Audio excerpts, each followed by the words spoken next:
All right, so for circles, the first of our 4 conic sections. Okay, a circle is a set of all points which are, so what has to be true about all these points? And I'm going to give you a hint. In relation to the center. Every point on the circle is the same distance from the center. Okay, so we could say it's a set of all points which are equidistant. Equidistant is just a fancy way of saying the same distance. Equidistant from a fixed point. Now, let's talk about where the center plays into this. The center is this fixed point. So let's put center in parentheses here. What do we call that equal distance? What is the distance from a point on a circle to the center? That's called the radius. Okay, which brings us to our standard equation for a circle. Okay, now this is not in y equals, right? Most conic sections are not in y equals, and it's not even a function. Think about the vertical line test. Circles would fail the vertical line test. They're not functions in the mathematical sense of that word. They're still important graphs, and they have lots of applications. So they look like this. Okay, HK, that's the center. What do you notice is before the H and the K? A minus. Okay, so if there's a minus there, then H and K, those are going to be the positive numbers. We're going to see down here, though, that sometimes there's a plus in front, in which case that's going to make that number negative. All right, we'll look at that. Okay, what about r squared? What is r? The radius. Okay, and we need things in the standard equation. And if you look on your blue chart, you can look up circle, it has this. Now, you also have a couple of other formulas. What are the 2 other formulas on your blue chart? The distance formula. Why do you think the distance formula would be important?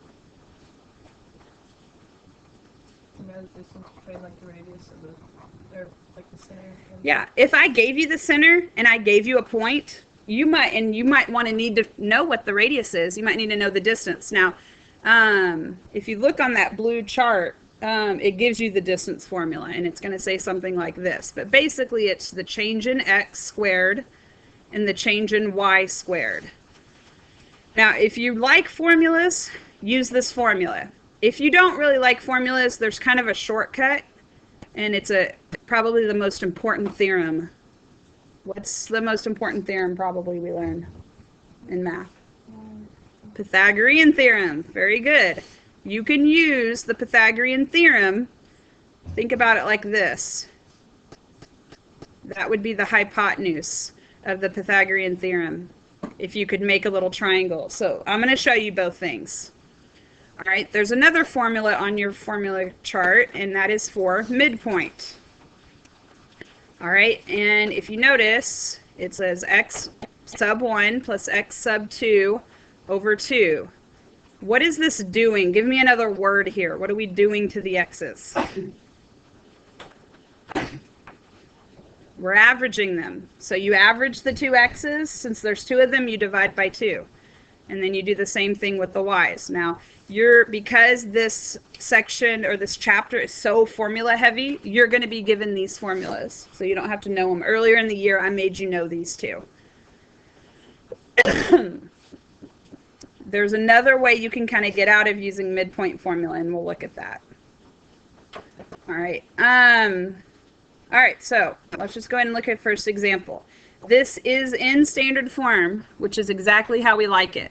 So it's just x squared. There's not even a minus h here. So what does that tell us the h value is? 0. And see how this says y plus 3 instead of y minus k? That's telling us that the k is negative 3. The center is 0, negative 3.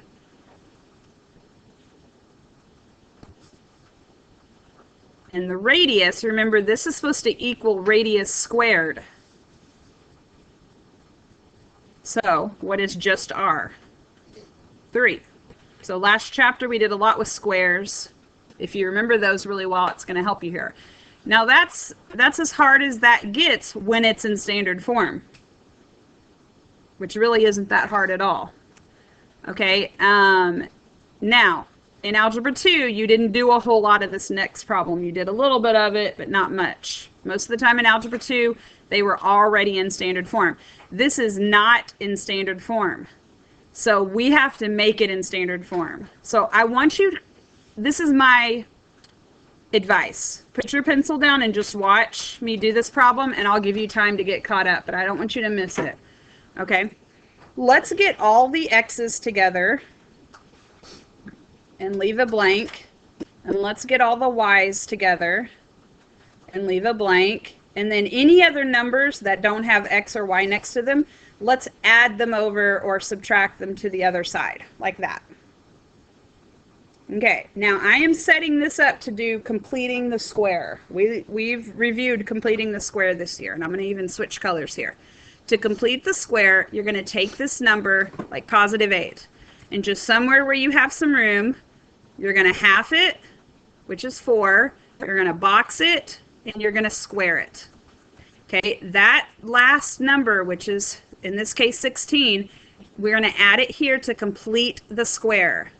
Now I could do a -16 on the same side, or I could just do +16 on the right side. Now this right here is the same as saying x plus, look at the box, 4 squared. Okay, I've manipulated the equation. It wasn't a trinomial that could be written as a binomial squared, but now it is.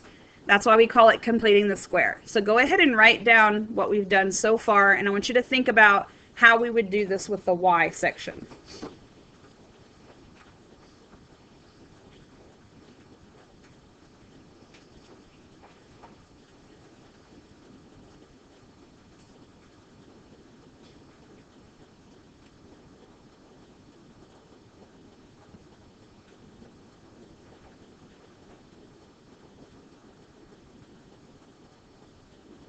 Okay, so if you look over here at the y's, you're going to take this -6.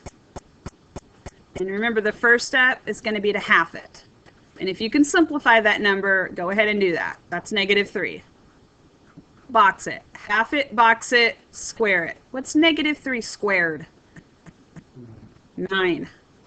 So 9 plus 9 is what completes the square. And if you write a +9 here, you have to write a +9 to the other side to balance it out. Now, what is this going to turn into? If you had your work written out nice and neat up here, this part's easier for you. You have a y, because we're dealing with y's on this side, and see how that says -3? We're going to write -3. We could go through all the factoring steps, but if you're doing completing the square correctly, it will always work out like this. Y squared minus 6y plus 9, that's the same thing as y minus 3 in parentheses squared. Now, we do have a little number crunching over here to do, and this is something you should be able to do without a calculator. Okay, so think about it like money. Sometimes that makes it easier. 15 plus 16, what's that? 31 plus 9 is 40. Do what you need to do to be able to figure that part out. Okay, now this is in standard form. Okay, so what is the center?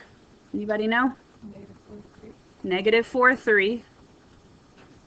And the radius here is not going to be a whole number because 40 is not a perfect square. So if we write just square root of 40, we're almost there. However, square root of 40 can be simplified, which we need to be able to do, okay?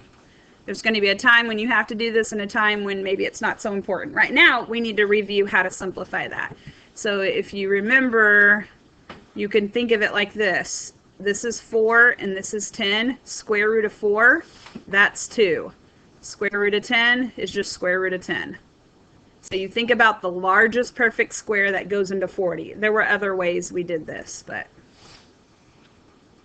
And 2 root 10 is a better way of writing that radius. If the directions said to simplify, then yeah, because you didn't follow the directions. And if it was multiple choice or something, I can guarantee you the answer would say 2 root 10. It wouldn't say root 40. Okay. So let's do example 3, or C, I guess. All right, what do you notice that's different about C than the other ones? Yeah, there's a number in front of x squared. Now notice it's the same number in front of x squared and y squared. That's going to happen with circles. If these two numbers end up being different, that's actually going to create an ellipse. We'll look at that tomorrow. I don't want that number there. So what do you think is the easiest thing I can do to get rid of that number? Divide. And we're going to divide everything by that 4. So then I have x squared plus y squared. We'll worry about the next step in a minute. That's going to be minus x. Make sure you divide everything by 4. And 0 divided by 4 would just be 0.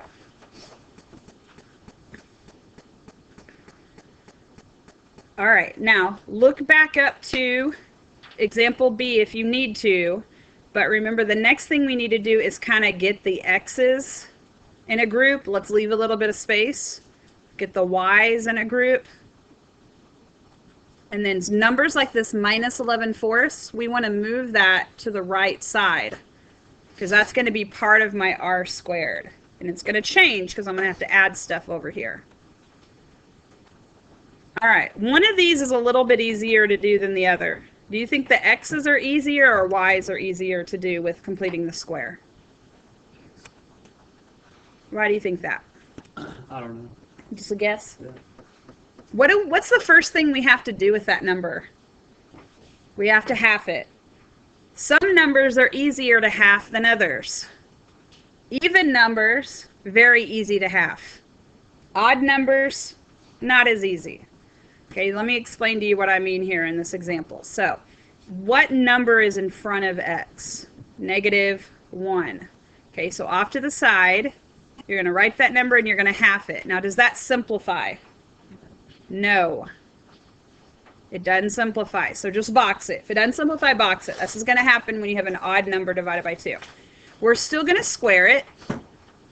And by squaring it, we're going to multiply it by itself, the top to the top and bottom to bottom. So -1 squared, or -1 times -1, is +1. And then 2 squared is 4. So we have a fraction, but don't worry yet. Just like pretend it's just like any other problem. So we plus 1/4 completes the square, and then you got to do the exact same thing on the right side. The y's are actually going to be a little bit easier here because of that +2 as an even number. So that 2, once we half it, if you can simplify that, do that. We get 1, box it, square it. Half it, box it, square it. That's the order of these steps. Then you're going to write it on both sides so that you keep the thing balanced.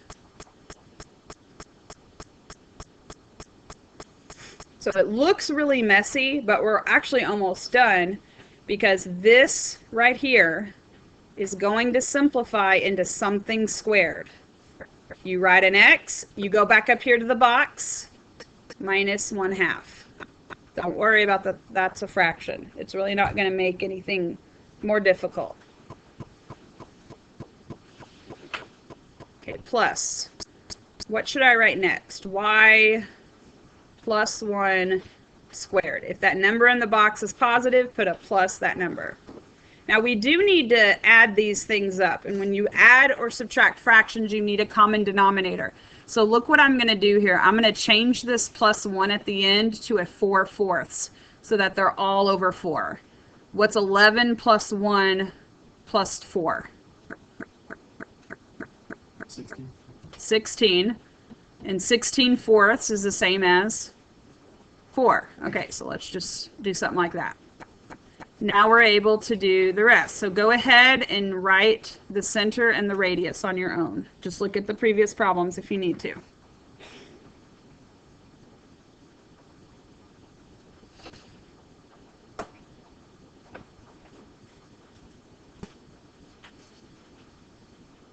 Once you've written this, I want you to check with the neighbors, see if they got the same answer you got. If you got different answers, talk about it. Figure out who's right.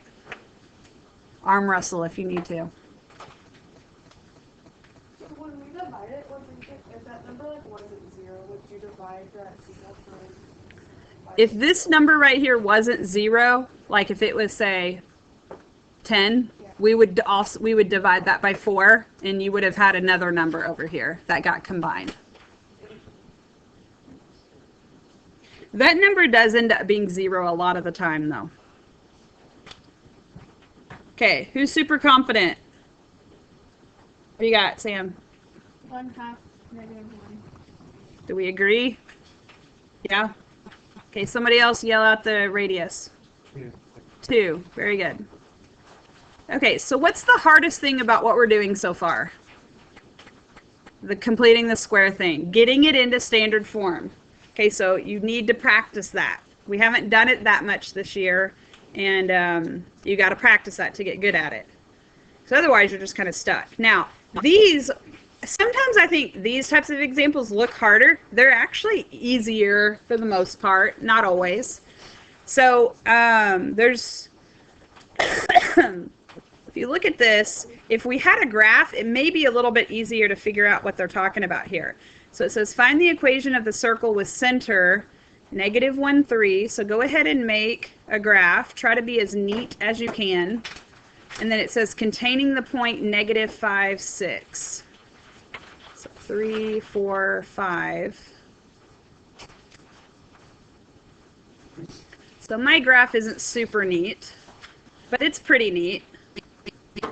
And if this is the center and this is a point, what's going to happen is I'm going to draw a circle. Don't worry about this being super accurate. It's really just there to help you figure out what to do next. Okay, we have the center, which is good. What else do we need to write the equation? The radius. So I want to know, what does the radius equal? Well, they gave us some information that we can figure out the radius. We want to know the distance between these 2 points. So we could use distance formula, or we could use Pythagorean theorem. Now in this problem, I'm going to show both, and then you can decide which one you want to do. So if you're using distance formula, you need to label your points like this, and then you're just plugging it into the formula. So -5 minus -1, so I'm going to make that plus, and then 6 minus 3 squared. And then we need to kind of crunch these numbers. -5 plus 1, that's -4. 6 minus 3, that's 3.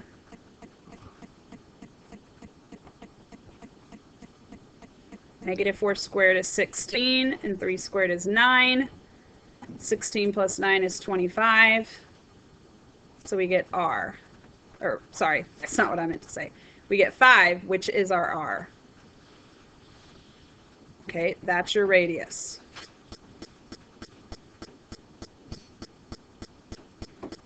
Now, there is a kind of slightly different way we could have found that 5 without using a formula. And I'm only showing you this because some of you might really prefer this. If you can graph really neatly and you can draw a right triangle, we can count the little blocks here to get, that's 3. This is going to be 4. This is a Pythagorean triple. Could you figure out that that's 5 up there? Yeah, right? 3, 4, 5 triangle. Or you could just do 3 squared plus 4 squared equals R squared. And you could solve it from here, okay, and figure out that R is 5. You do what's easier for you. And that may change from problem to problem. Okay, enough talk about that. Now we're going to write our formula. So, am I going to do x minus 1 or x plus 1?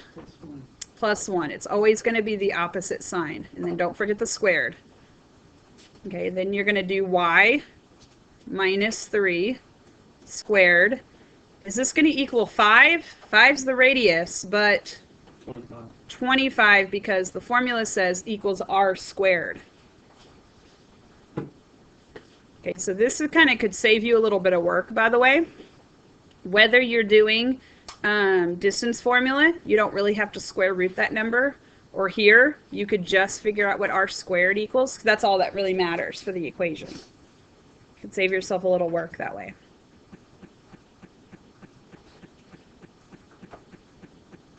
Okay, let's look at example 3. Again, let's draw a picture. It says center with -5, -1. That's the center. What does tangent to mean? We use tangent in trig, but what does it mean in this situation? Opposite. This is kind of a geometry context here.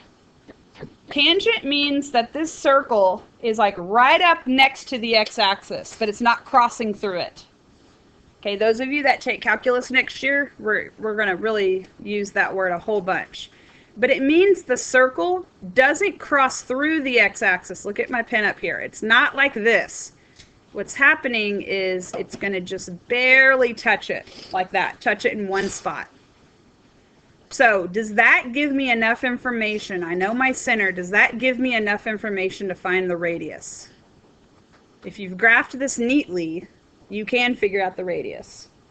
What is it? 1. So I want you to go ahead and write that equation on your own, and then I want you to check with a neighbor, see if you guys got the same equation. So is the radius just like the y value and the tangent value? Yes, but if this had said tangent to the y-axis, what would the radius have been then? It would be the x. So I'm not sure that's something you want to memorize. If you draw the picture, it becomes a lot clearer. But yeah, there is a pattern there. So everybody's writing this equation and then checking with the neighbor.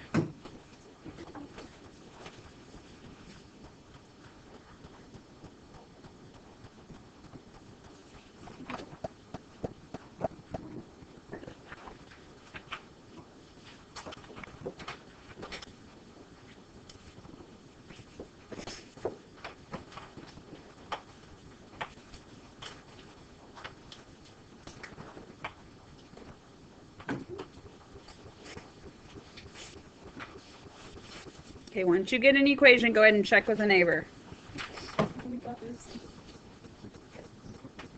All right, what should go next to the x? X minus 5? Okay, y'all got it. You guys got that down. It's always going to be the opposite side. So this is going to be plus 1, and then what number should go on the right? But we're supposed to square it.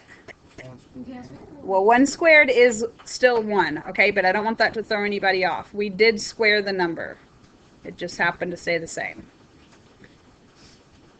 All right. So example 4, last example of the day. Okay, find the equation of the circle which shares the same x and y-intercepts as this line. What do you think we need to do with this line? Here's your hint. We need to graph it. Okay, when you graph a line, remember you're going to start with the y-intercept, which is 0, 4. And then you're going to use the slope, in this case, down 2 over 1, down 2 over 1. And you don't really need to go any further. All I'm really caring about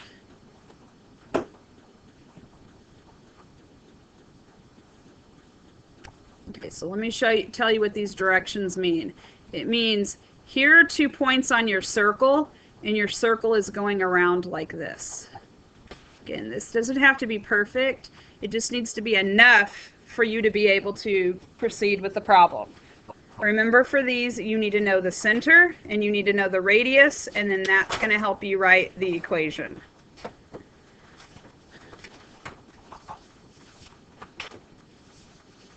Here's what you could do to find the center if you really wanted to work harder than everybody else. You could do the midpoint, but what else could we do? That's a lot easier. Look at that picture. Did I actually graph the center?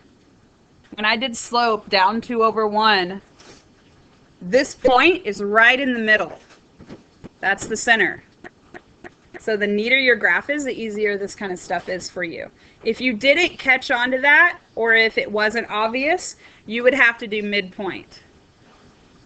Okay, so it looks to me like the center is 1, 2. Okay, radius, we could do distance formula. This is a perfect one, though, I think, for, let me just kind of draw this. This is a perfect one to do Pythagorean Theorem. Okay, we're looking for R. What's the height of this triangle? 2, and the base is 1. Is that a triple? No. So how are we going to find that R? We're going to do Pythagorean Theorem. If you did distance formula, you would get very similar results. So this would be 1 plus 4 equals R squared. So 5 equals R squared. And R is the square root of 5. However, I don't really care so much about that. I'll put that in parentheses. Because in order to write the equation, I don't really need R. I need R squared. So we could have just stopped right there. Okay, so x minus 1 squared, because it's always the opposite sign. So this is going to be y minus 2 squared equals 5. Okay, because square root of 5 squared is 5, r squared is 5, whatever. Okay, so if you're smart, I don't mean smart like you know a lot, but if you really make a nice graph, you can get out of using the formulas. Although you could always use the formulas. They're not going to be wrong. It's just going to be a little bit more work.